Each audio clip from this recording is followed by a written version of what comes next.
Hi friends, it's Sheryl from Tutoring with Sheryl and the Tech Coach for Tutors, and I, as you can see, am not in my normal office space. I happen to be traveling and I'm working remotely this week. Now, I'm not meeting with students this week because my schedule was a little bit unpredictable. I'm with my husband at a conference and we'd signed up to do some things and we weren't sure if we're doing another thing, and I just felt like with that uncertainty that I didn't want to have the lessons because there would be chunks of time where I'd be available and then not available. So the blessing of all of this is that I use TutorBird. I'm able to quickly send out emails to remind parents, no lessons, don't forget, this is the week that I told you about, I wasn't going to be available. And then to remove those lessons in advance using TutorBird. But no matter what software you use, I think it's really important that you're communicating the best that you can. And here's the thing, even with all of the communication that you can give your parents, they're still going to forget. And I think that goes for all of us. We're going to forget. We're going to be like, oh yeah, that's totally right. I totally forgot about that. So, with that in mind, I can just quickly show you how to do this on your phone. I can pull up my TutorBird account and let me find my little widget because it's on my screen here. Okay, so it's up here in the corner. I'm going to click on that. It's going to take me into my portal. It's come on in. There we go. Now I'm going to go to the three bars at the top, and I'm just going to click on that and I'm going to go to students. Okay. And now I'm going to, I got to remember this, add a new, nope, don't add a new, I'm going to cover up their names. At the top, there, I only have 7 active students right now. I'm going to go to that little mail button. Okay. And I'm going to click that and I'm going to say, email selected parents. Yes. Okay. Email selected parents. And then I'm going to go in and I'm going to select them from a list. And I actually have all of my parents in a file. What did I call them? Tutoring with Sheryl Families Parents. There we go. Tutoring with Sheryl Parents. And I actually think I accidentally double clicked that. So let me redo that. Hang on 2 seconds. We'll get this taken care of, and I'll do it one more time. Select Tutoring with Sheryl Parents. Okay, they all populate in there. They're all in that box. You can't see them.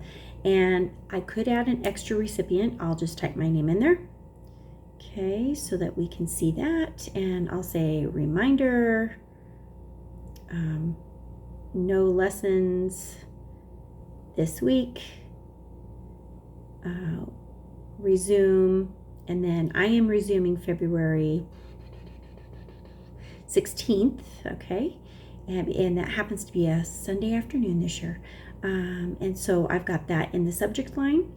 Okay, so I'm just going to now add my message.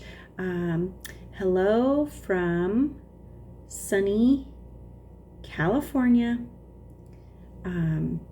Just a reminder that I am at a conference and will see you all next week. Okay, and I think that's really important that I make sure that I am letting my parents know that because, and you know what? I'm actually going to welcome, and we want to welcome our new student, Anna.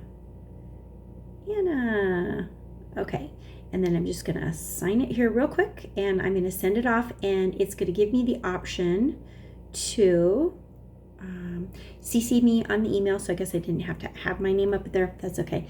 And I'm going to send it immediately. Now I want to preview this, okay? And the reason I want to preview this is so that I can see what it looks like. So I'll hold this up so that you can see what the preview looks like. It's probably backwards on the screen. I signed it, and now I'm going to push send. Now you have the option to send it at a future date and time, but I want it sent right now because I have a feeling somebody is waiting for me to hop into a lesson because they might have forgotten. So I'm going to send it, boom, right now, and everybody knows because it's a 2-hour difference, and I actually have a student that starts at 5:30, and they might be sitting there in the meeting wondering where I'm at. So it's always really good. And then, here we go. here is what it looks like on my end. I just got the message. It's that fast. So I think that's really great. And the thing about running a small business is you want, especially a tutoring business or any educational business or any business that you are setting appointments and people are showing up, maybe you're a hairdresser, you provide plumbing services, heating, cooling, whatever you do, you're a nail technician, whatever. I mean, it's just endless. Realtors, people who show up different places in your scheduling. You need to keep the people who are working with you, they're purchasing their services from you, in the loop. Otherwise, you're going to lose business. And to me, having a top-notch service means I'm providing the services that they're expecting with the top-notch service. Now, you can see my cap. I don't know if it's backwards in the recording or not, but it should say Tutoring with Sheryl. If it's backwards, sorry. I haven't worn it the whole time I'm here, but we had an excursion today where the people that are at this event went to the zoo. And, hey, who doesn't love to go to the zoo? And I thought this is a perfect opportunity to wear my ball cap. And the reason, it's free advertising, people. I'm here with a whole bunch of farmers, actually, because my husband is representing his board that he serves on. And so we were here doing kind of a give back to the community event yesterday. And then today it was like, here's our thank you. We're going to take you to the zoo, which was it's wonderful. I took great pictures. I'm going to share them with my students because, I had something that I went to. We're going to talk about it. And, maybe we'll do a deep dive into an animal that they like. So this just spurs those conversations and gives my students something to look forward to because they don't always get to go to the zoo either. And so where was I going with this? I kind of got lost in my thoughts here. But just having the communication and the conversations and being really open and transparent with my families, I think is really important. I'm gone. I'm on this trip. Now I have my tablet. I'm recording this on my tablet and I could have totally done my lessons. But each day I had something in the middle of one of those lessons. And so then to rush back and sit here and be available for, a half hour to an hour wasn't always going to be possible. But here's some things that you can kind of think about as you're setting up your tutoring business. If you're going to be teaching remotely like I do, and I do that, if you follow my story anywhere, you know that I do that because it's a distance issue. Now, I live on a farm. The closest little teeny tiny little town is about 3 miles from my house, which isn't bad. But if I was going to go to the town that's 3 miles and then go north, that's 7 miles from my house, that's now 10 miles, and then maybe go west to the town, that's a 15 miles. I can't schedule those students in their prime time. Like they have a prime meeting time with me. So I'm available from like 3:30 in the afternoon till about 7:30 is about the latest that I'll meet with elementary students. They're tired. They're going to want to wind down. 7:30 is their bedtime. They need to be kids. They need to have a little bit of downtime. So most of my sessions run half hour, 45 minutes, or an hour, and then I'm finished. And so I'm not really probably working my business more than maximum of 4 hours in an evening. So I have to be really organized. I have to have that calendar set, and my students meet with me online. So if you're getting ready to do some teaching online, I'm going to ask you to consider some things. Number one, how are you going to run your meetings? Now, I'm not recording this on Google Meet this time. Normally I do. This is just the camera that is on my Samsung tablet. That's all it is right now. And then when I meet with students, I use Google Meet. So they have a dedicated link. And what I do, since TutorBird doesn't give you the option of putting it, there's a place for like Skype, there's a place for like a meeting link. I just throw their Meet link in there so the parents can see the Meet link if they're in the Tutor portal. But then I also put it in their Google Classroom. So I create a Meet link there for them. You're going to want to have some way to meet with them. So are you going to use Skype? Are you going to use Zoom? Are you going to use Microsoft Teams? Any of those are going to be just fine with you, but I really think that you need to explore the one that's going to work best for you. And when I first set up my business, I knew that I wanted to have a Workspace account because I knew I wanted to have access to Google Slides and Google Docs and all those things are there, and I can put a lot in on the free account, but there were some things that I couldn't do on the free account, so I went for the paid account. So, as you're setting up your business, think about the systems that you're going to use and how that might impact the way you teach, because sometimes it's not as easy or as straightforward as it seems. I would like to say that it is, but it isn't always that way. So just think about some of those things as you're kind of trying to navigate all of that. And then think about how are you going to get your education on doing this. There's not a school that says, hey, here's the tutor school for you. Now, like I offer some courses. I've got the techniques for setting up your successful tutoring business. Have that. I have a membership. So my people sign up and they learn from me through a video library, very much like this video. They just simply learn, hey, what's new in the world of tutoring? How can I make this easier or better or whatever? And so I have this whole library of things.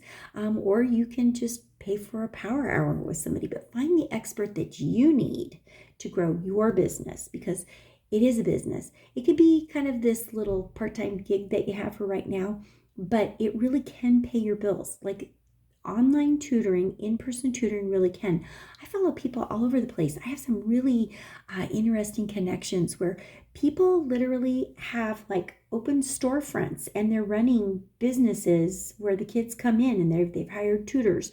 I'm just a solopreneur, but I've learned so much along the way. I have met so many amazing people, and it just took me a long time to figure out my system. So I paid people. Like I've purchased courses from other amazing tutors. Michael Gibbon, I purchased his, I cannot remember exactly what Michael had, but it was something with summer tutoring opportunities for tutors. And I purchased that course. And that was the summer I had 21 students. It was a lot of work. I have to tell you, it did work. So check out Michael Gibbon. He is on, and I'm going to look his Facebook page up because I always get it wrong. So let me look that up really quickly. So let's get into that. Michael Gibbon. He is at, oh, and of course, then I didn't get the right one. So let me look up. It's Tutoring Success something or another. Gosh, I haven't looked at it in a while. Right here. Okay, it's Tutoring Business Success Support, and it looks like this. And for a while, I was helping him kind of manage the group. It's a great group. He's got 8.3 members. I think when I started to help him, he was around a couple thousand. Now he's up to 8.3. And there's a lot of really professional tutors. They're paying their bills doing this, and you can do this too. And so join something like that. And then I've also worked with Kelly Duramshi, and she is on tutoring tips for teachers. But I bought courses from both these people, and they've helped me learn things. So Michael's was this like, how do I kind of do this summer tutoring? How can I get people excited about it? And then from Kelly, I bought her how to set up small groups. And those were things that I needed help with. Now, I've also paid Esme Lozano. She was my Instagram Reels challenge coach, and then I joined her membership for a while. It was really helpful for me. But all these people helped me kind of create this mindset. Like, what is this mindset going from being a classroom teacher to being a private tutor? It's just a different mindset, and you have to run it as a business, because as educators, we want to save everybody. Sure, I'll do that for you. Sure, I'll do that for you. And I give a lot of things away for free. I mean, this week I just had 2 people asking me questions. One was about getting like preschool, kindergarten readiness, and then another grandparent was asking me a little bit about homeschooling. And I have some resources for them. I'm not the only answer. I can kind of send them to where they need to start, and then they're going to have to make those other decisions on their own. And everybody's situation is different. And that's why I think a consultation is really important. So if you're ever wanting to, work with a tutor and they're not willing to give you an hour of their time, they're probably not the right person for you. You want to be heard. You want your story told. You want to have an opportunity to talk about, how are things going in school for your child? Well, this is what's happened, and then this is what's happened, and then this is what's happened. And so the tutor needs to take the time to listen to that. It's not going to work if they don't take the time to listen and to allow you to be heard. But then on the other end, you have to listen to the tutor or the teacher or whoever the specialist is. And if they're giving you some advice, can choose to follow the advice or not follow the advice, but they probably have some experiences that are prompting them to tell you that. Think about your doctor. Your doctor's probably going to give you some advice, right? Now it's up to you as to whether or not you're going to follow that. You might get better results if you actually follow that. So here is an example of some advice I've given some parents. Make sure that you take your child to the library and check out some books. And then they'll check out a book, and maybe my suggestion was to check out this book, but they picked out a book that wasn't a really good fit book. So then we have to revisit that. And I'm like, well, let me show you an example of a text that your child can read versus a text that your child cannot read. And so then we just kind of fine tune that. So they listen, we respond, we listen, we respond, we come up with strategies, helping them practice their spelling lists or helping them with their writing. Like, this is what we're doing in the tutoring lessons. This is what you could be doing. Those types of things I think are really powerful. Those conversations are really powerful. So please be open to having those. And then if you don't know the answer, the best answer to that is, I don't know. I'm not an expert in that area. Can I look for some resources or try to find somebody who might be able to help you? Or you just say, I don't know. That's a really good question. I wish I could help with that. Because you don't want to say that you know the answer if you don't know the answer. That is not going to lead anywhere. That's just going to lead to more problems. And then don't overpromise and underdeliver. Just say, this is a typical, this is typically how my students progress. This is a typical result. Now, your child will be different based on their needs and how much you do at home and how often you meet with me. So don't overpromise. That's not the right thing to do. And then something else as you're setting up your tutoring business is think about your policies and procedures and make sure that you share those. Like this week, I'm onboarding a new student. So I don't always have the same number of students. Here's the thing you need to know about this. This is like a roller coaster. You'll get a lot of students and maybe you'll stay plateaued, and then maybe a couple will drop off, and then you get a whole bunch more. And then it's like up and down and up and down. And that's okay. You need to be okay with that. If that is something that you're thinking, oh, I just can't deal with this, then maybe you're going to want to work for somebody else. But as a solo tutor or business person, you're going to know that business is going to increase and decrease based on supply and demand or based on whatever. This is a very seasonal job. So sometimes I have a lot of students and sometimes I don't. And it's okay. It's okay. But then you have to figure out where are you going to find that next student and how are you going to do that. I was going somewhere with this and I kind of got lost in translation there, but it is very seasonal. So you just have to be okay with that. And you have to, be thinking about the next thing. Oh, I know I was talking about policies and procedures. So I'm just onboarding the student. I'm going through all of the things in the background that I set up, their TutorBird account, their Google Classroom, and then I just updated my policies and procedures and then emailed that to the parents because I don't want there to be any surprises. And then decide, are you billing at the first of the month or at the end of the month? And let them know that so that there's not this big, oh my gosh, I can't do this.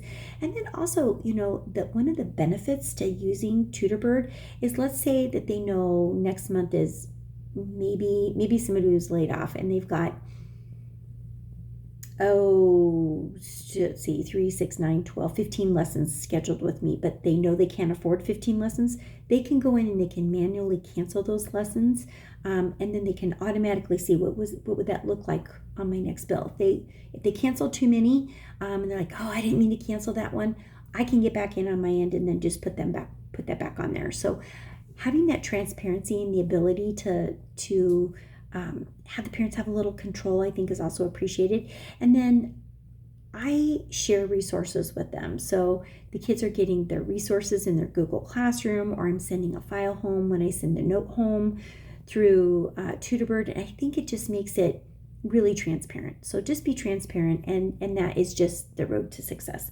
All right, I'm going to wrap this up because I have to get ready for the next event at the conference that I'm at. But you can tutor remotely. You need to figure out your systems.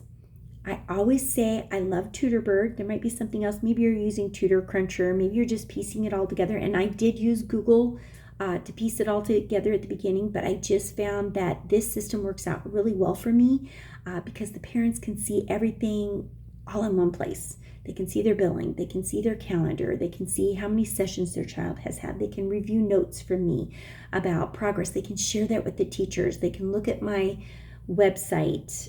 It's all there. I could link their Google Classroom there. I don't, but I could. So it's a really powerful thing. So make sure that if you're looking for some help, you find the right person. And if I'm the right person for you, reach out to me. I just have had a couple of courses that I've shared out. I just had my Google Classroom Bootcamp, and I also have my Google Sites workshop. And those, I will list those things in the training. You can go, in the details down below. And if you want the training, you can sign up for it. Those are some really powerful tools to use. Google Sites, you can make a free website. So if you don't want to use something like TutorBird to help you, you can make a beautiful website. Just made one for my church. It looks amazing. Been working on one in the background for Tutoring with Sheryl.